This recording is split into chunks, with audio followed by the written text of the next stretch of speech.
our places more productive. We want to make it so the yield that we get, the amount of tax base we're getting for our increment of public liability investment grows. Look at these two different places. If we wanted to increase the productivity of the place on the left, the Fleet Farm property, what would we do? If we wanted to make that place worth more than it is today, what would we have to do? Now, there's people who are working on this. There's really brilliant people who are working on this. They have plans. They actually call it sprawl retrofit. They come in and they cut, a swath through here to create a street. They put frontages on the building so it's like downtown. They build, apartments above it. They rip this down and create some urban village over here. They make that into a community center and, what have you, and literally spend millions and millions and millions of dollars trying to retrofit something like this. And if by chance it works out, you have an island of something that works in the middle of nothing. What would we do to start to bring this back, to make this more financially productive? Remember, it starts off 78% more financially productive than the best of the best out here on the edge. What would we do to make that worth more without investing, a lot of public dollars? Sweep the streets. Maybe allow people to build on those places that are parking lots now. Maybe, fix up a storefront. Maybe have a police officer patrol out there every now and then. We don't have to spend a ton of money. This place starts out so much more productive, but we can make it even more with very little resources. Your highest return investments are in the areas that look like this. Your low return investments, your negative return investments, are in the places that look like this. This is where we get into the venture capital thing. There's a notion from Silicon Valley that goes like this. Innovation that happens from the top down tends to be orderly but dumb, while innovation that happens from the bottom up tends to be chaotic but smart. We kind of intuitively understand this because if you look at like a business, say a Google or some internet kind of startup company, these places are crowning achievements in innovation. And when they innovate, they will have 50 different projects going at any one time, 49 of which will fail miserably, and one of them which will be massively successful and make them billions of dollars. And we look at that and we say, what an innovative company. If you look at that, though, all 49 of those failed investments are just small little things that they tried that just didn't work. I mean, has anyone used Google Wave? Google has tried all kinds of things. They bring in products, they go out, they bring them in, they go out, they try them out. It's a little experiment to see what works. But Google has made billions and billions on some of those experiments. We want our cities to innovate. We want them to try new things. We need to get our cities out of the funk that they're in today. And so let's look at a city and say, go out and try 50 projects. And 49 of them will not work. There'll be little investments, but they won't work. And one will work fantastic, and we'll learn all kinds of things from that, and we'll do wonderful things. We accept that with Google. What would we do if a city tried that? What would be reported in the newspaper? How that one project was wonderful, or how the 49 failures wasted public tax money, right? What would the people showing up at the meeting do? Would they be showing up to congratulate these visionary public officials for the great investment that they were able to learn from, all the experimentation? Or would they be castigating them for having wasted their time and effort on these 49 ridiculous projects? They are a function of us. And we all have very little tolerance for chaotic. We want our government to be orderly.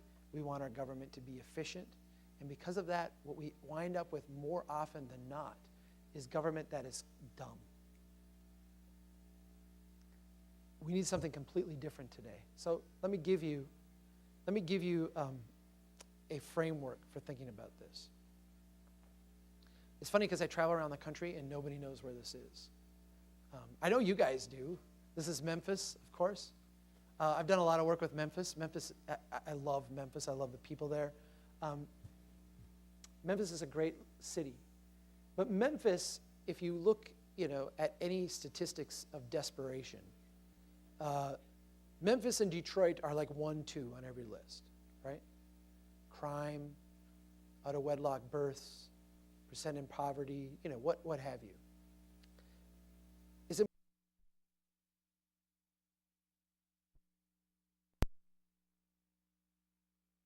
said, we want to do everything we can to try to make Memphis a great place.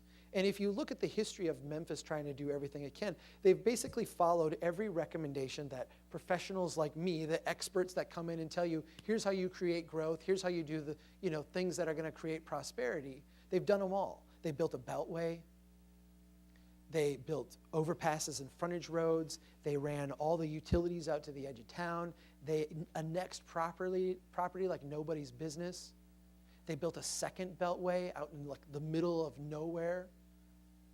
They subsidized FedEx. They subsidized Whirlpool. They subsidized all these businesses to move to town. They built a stadium. That's a stadium. To attract a basketball team. When the basketball team wanted a different stadium, they built that for them.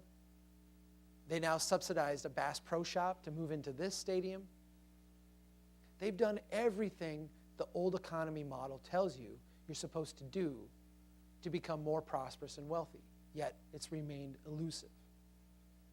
Let me show you a different model that Memphis is doing now. This is a little street called Broad Avenue. Broad Avenue is a rundown 2-block little area, a bunch of vacant storefronts, not much going on. Some people in the neighborhood thought, there's a lot more that should be happening here. And we're sick of the decline. We're sick of the city not doing anything about it. And so we're going to take matters into our own hands and fix this place up. And they held a Better Block event. They went out, they got buckets of paint, they painted sidewalk, crosswalks, they painted bike lanes, they painted parking lanes. They got businesses to come in, they tore down the boarded up storefronts, and for one day they had art galleries, they had people come in to sell food. They did everything they could to reactivate this space for a weekend. And amazingly, when they did it, it was pretty nice.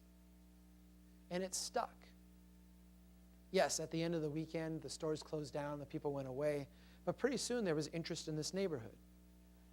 Businesses started to open up. And 6 months after this intervention, the half of the storefronts that were empty are now full.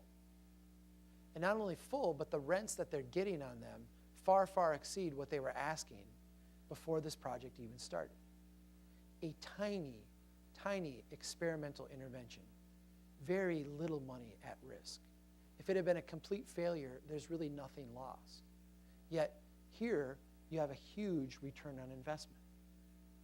Now, I know what my city would do if we went out and did this. If we went out and painted crosswalks like this, our city engineer would be out the next day saying, this is a liability, that line's not straight, it's not up to code, we need to get rid of that. We'd have, the pressure washers out, and we'd be getting rid of all this stuff, erasing any memory that had ever happened, right? But that's not what Memphis is doing. Memphis is actually learning from this. Memphis is going out and saying, okay, this worked. Let's get some real good 3M paint that will last for 10, 15 years. And let's put that out here so that this doesn't go away, so that we don't slide backwards.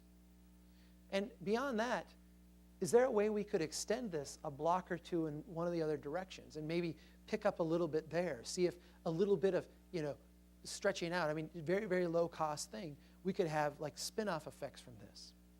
Are there other places around the city that have similar characteristics? A block or two of kind of half-vacant, rundown commercial where we could go out and try the same thing and see if that can happen? All of a sudden, you have a very small investment that's being leveraged for much, much, much more. There's a guy named George Linkert. When I started my blog back in 2008, this guy was commenting all the time.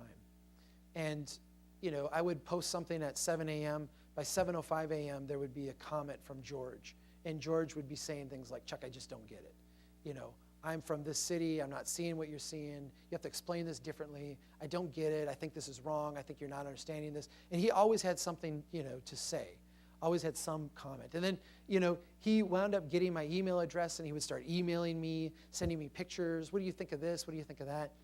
And then, he friended me on Facebook, and I, friended him on Facebook back, and pretty soon he's messaging me all the time and linking to me and saying, Chuck, check this out. Chuck, what do you think about this? What do you think about that? And the guy was, enthusiastic and really cared and was passionate, but I wasn't seeing where this was going. He's a nice guy. He is a music major, which I turned down a music scholarship to go into engineering. So there's a little bit of a, oh yeah, he's a music major. He's not an engineer. He's not a professional in city building, right? He runs a daycare out of his house, so he's not working in this field. He's just a guy who was interested in his place and kept kind of, bugging me. At one point, he asked me if I would come to his city and do a curbside chat. He's like, I think I get it. Would you come here and talk to us? And I went and we did a curbside chat there, and afterwards, him and I went out to eat. And I remember sitting there at dinner with him going, I like this guy. He's a nice guy.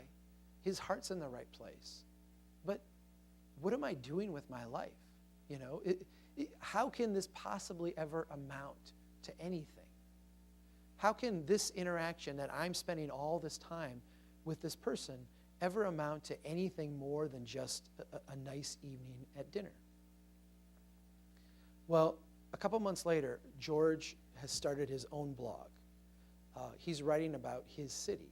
He's taking the stuff that I've written on our website, and he copies and pastes it and then puts in pictures of his own city and pictures of his own places. And he rewrites it and interprets it for him. Pretty soon, George has got a local neighborhood group together. And they're meeting at the coffee shop, and they're going out and they're doing things in the community. His kids walk to school. They went out and helped. That walk was a little bit dangerous. They went out and put some things in to try to make that walk a little bit easier. They started planting shrubs. They started sweeping sidewalks. Pretty soon, George is on the planning commission. Then he's the chair of the planning commission. And now all of a sudden, there's development applications coming in, and he's sitting down, and from his own strong town's mind, he's saying, we got to move this parking lot around. We got to change these things here to make it more friendly and how it addresses the street. George went and gave a curbside chat presentation to his council. He asked me for my slides. I sent them to him. He took, and every other one, he would take out my photos and put in his photos of his community. He gave the curbside chat of his community that I could never have given. Here was a guy who has no training, no background, nothing but a passion for his place. And he is literally changing the whole conversation in his community. This taught me something really important. And we've now started something at Strong Towns we're calling Operation More George. How do we create an environment where more people like George across the country feel like they can step up? And not step up necessarily to be on a planning commission or serve on a board, but just step up to take ownership of the place in front of them. To literally say, I live on this block, I own it, I'm going to be part of it, I'm going to be present, and I'm going to make this a good place. In the spirit of the Broad Avenue Project. So we've started this initiative.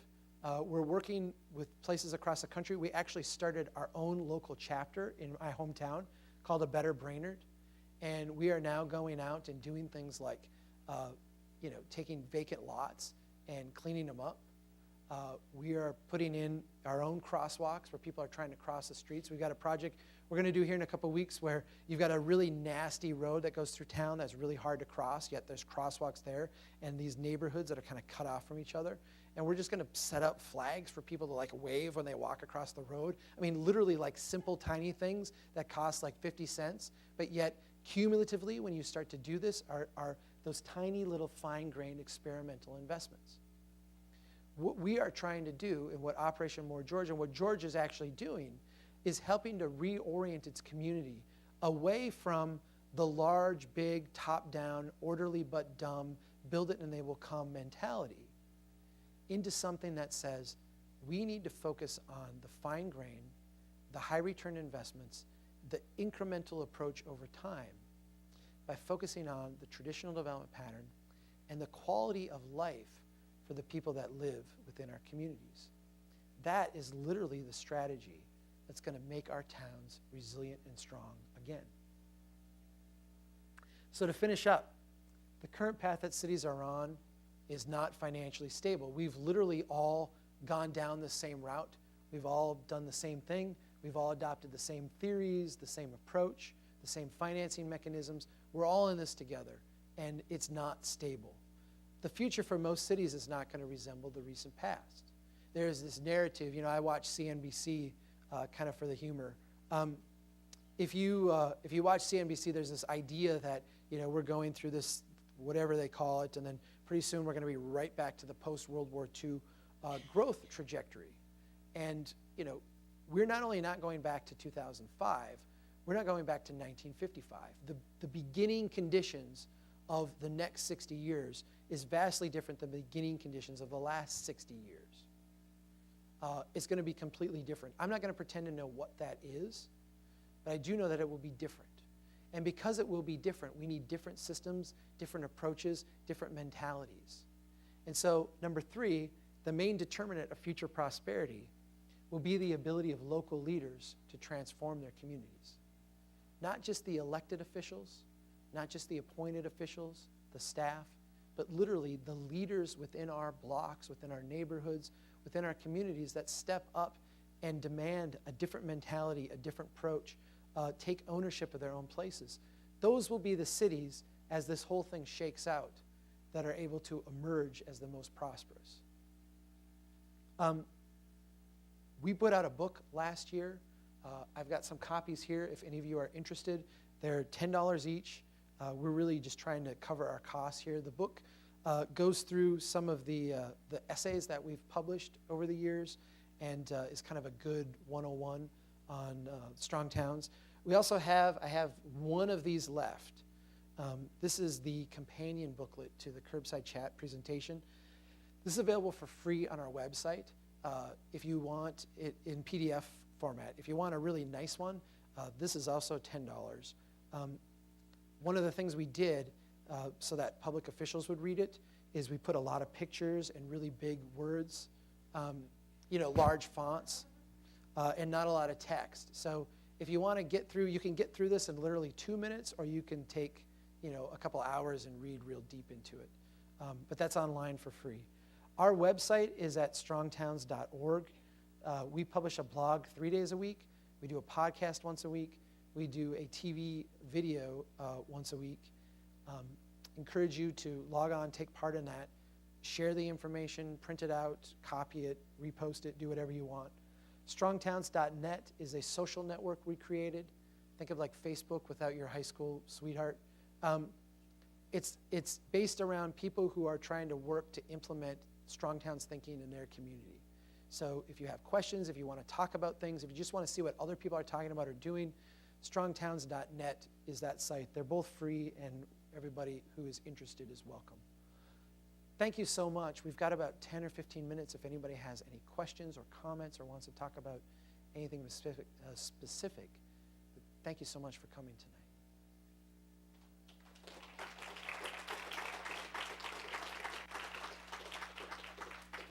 Please.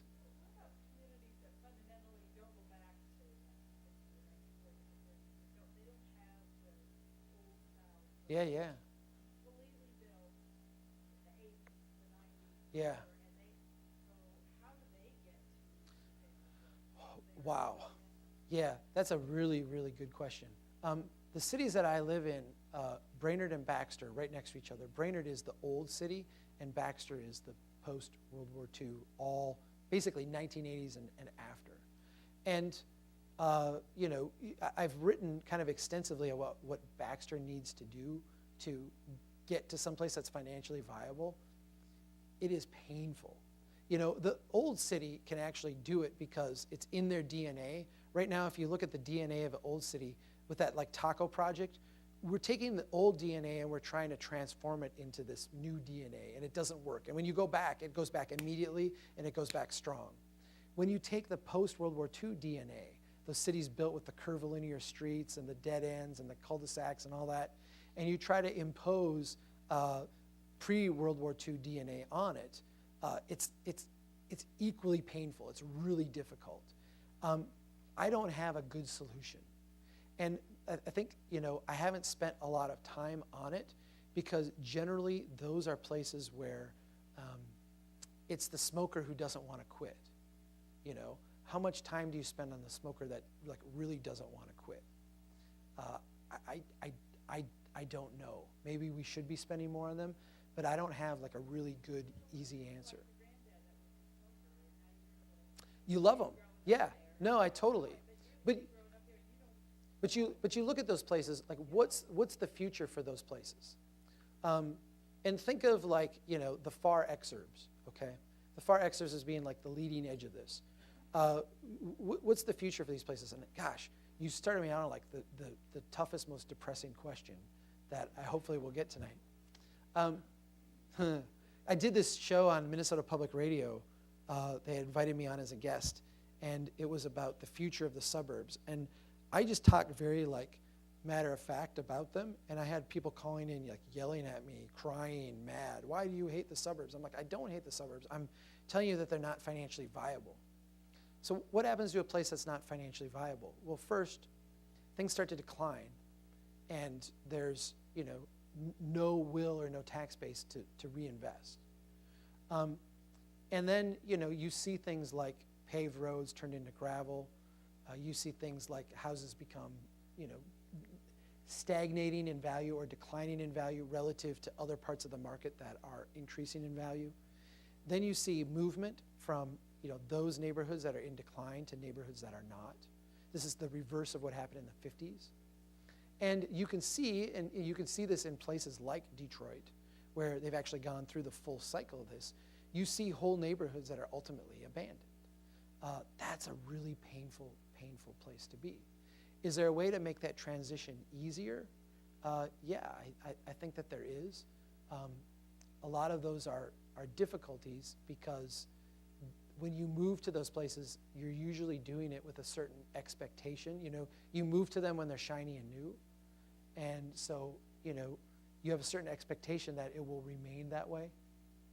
But the cities that are 100% that, and trust me, we can go out to California and just see heartache after heartache after heartache all through the entire state. I mean, I did a tour of California, and that's all it was. Those places are in for a rough next generation. And I wish that wasn't the case. I mean, I wish I had happier things to say about it. But, if you would talk to people in 1900 or 1920 or even 1940, really, and said, in 20 years, people are going to pick up and leave all of these neighborhoods you live in. They're just going to pick up, leave, and move somewhere else. And they're going to essentially take, dimes on the dollar of what the investment they perceived it worth at its height. They're just going to get up and walk away because something else is going to look better. Those people would have thought, there's no way they're going to do that. There's no way we're going to leave this neighborhood. I've lived in this neighborhood for decades. My family's lived here for decades. We have roots here. We have friends here. We have relationships here. We're never going to leave. Yet what happened in the 1950s and 1960s? Those neighborhoods emptied out. They were abandoned. And they were abandoned because the alternative looked better and made more sense for them financially. If you look today, the investments that are holding their value and are appreciating are the ones in traditional neighborhoods. And if you look at the market forces, the demographics, people are driving less. People who are actually in the market for housing, which are not people my age. People my age, I turn 40 next month. People my age are stuck. They have houses that used to be valued here. Now they're valued here. They have mortgages that are here. They've not paid them off down to here yet. They're stuck. The people that are mobile are the people at the two ends of the house buying spectrum, the people near retirement and the people just beginning. Those people are demographically preferring more walkable neighborhoods where they have to drive less. They don't maybe have to own 2 cars. They have, things going on in their neighborhood. As the market starts to shift, those things start to look like smarter investments, and there's kind of a cascade that takes effect. Please. Yeah.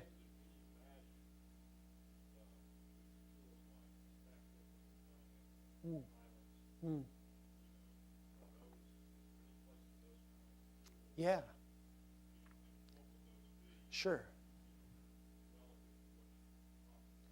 Yeah, that's a really good question. I think the place for them is in an incremental growth framework. So if we're looking at things truly incrementally, a friend of mine, if you've ever read The Lean Startup is a fascinating book. It's about starting up a business with nothing. Like, how do you bootstrap a business? And the idea with a lean startup is, what's like the minimal increment that you can do to get you, to that next step. I'll give you one example. There was a web company that wanted to offer a new service. And instead of going out, developing the new service, shopping it around, they just put up one page on their website that explained what the new service would be and said, if you're interested in this, sign up. And we'll get back to you when it's ready for beta testing. Well, they had like a ton of people sign up, and they're like, wow, there's a market for this. So let's go ahead and develop it. That was the first incremental step that they could do that told them that there's a market for this. To me, if cities have an incremental framework, like what's the next incremental step we can do to make this block, this neighborhood more valuable, then I'm all for pilot projects, and I might even be for tax increment financing. The problem that I see is that tax increment financing is generally used as like a Hail Mary. Like, okay, we've got this really rundown, nasty site. Let's go in with tax increment financing and try to make it, the hallelujah place, like the place. And, to me, I think we need an incremental mindset. Anytime you use TIF, if you use TIF on a greenfield site, you're crazy. If you use TIF anywhere else, TIF is an acknowledgement of failure. Okay? Now, I'm not saying TIF is always bad, but the prerequisite for TIF is failure. The property has to be nasty in order for you to actually, it has to have failed in what it was doing in order for TIF to actually be a viable use. So, to me, I think before you get to the TIF conversation, if you step back about 10 steps and say, how do we keep this neighborhood from declining so that TIF becomes, the option? How do we keep it from getting to failure? How do we turn that around so that it's actually incrementally growing in value and becoming a better place every year? Oh, you were just in the auction? Sold. Go ahead. Ma'am, you in the back? Or, you were just like raising your hand too? Go ahead. So you have a farmer who wants to sell his 100 acres. Yeah. The developer wants to put in Yeah. And what can the county can't say you can't do that. If the developer comes to the planning commission, Right. Right. So we have a developer, we have a farmer that has their 401k in their land, wants to sell. Good guy, we've known him for years, we're all sympathetic. You've got a developer that comes in and says, I want to build this and develop it, and I'm not asking for any special favors, I just want to build it. What say you, county? Now, the first thing that you said is we can't say no is actually not true. You can say no. You can have rules and regulations.